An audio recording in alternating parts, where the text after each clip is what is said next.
That's what our gym looks like, the one Rob and I go to. Keith and I go to a place Similar, that right? you would think is exactly the same. Same levels. When we went there years ago, everybody said, "Oh, this might be one where you do actually want to do like a tour group or something because there's so much to see." And we're like, "No, it's okay." And I remember we just got horribly lost. Like finding what we wanted to and the significance of it was not Sometimes very. it pays to do the tour. I know. Could have just run through there doing Too cheap. Too cheap. Yeah, That's also true. That's not why. We're like, we'll do it the authentic way. Right. And then we just Get lost like everyone else. wandered around.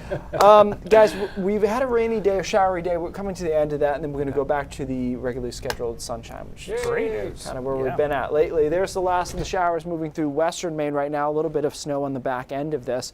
We've had a couple of false starts, if you will, in southern Maine, where we've had a few breaks of summer. It looks like we're done, and then another shower line comes through. This is the last one, though. Radar looks a little funky there. It's losing a couple of frames somehow. And there's a little bit of snow on the backside, northwest side of the ridgeline here.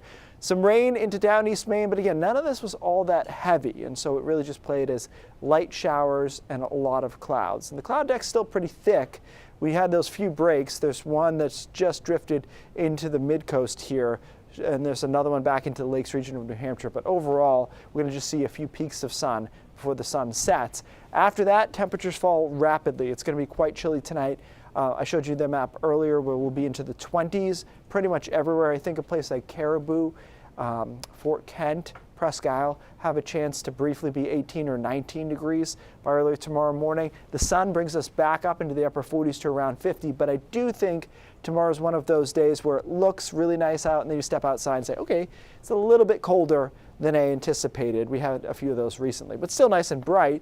And then we do that again on Friday, except it's warmer this time, starting in the 40s, ending up in the mid 50s with mostly sunny skies. Thursday, Friday, Saturday all look really nice. We rip off a couple of nice days in a row.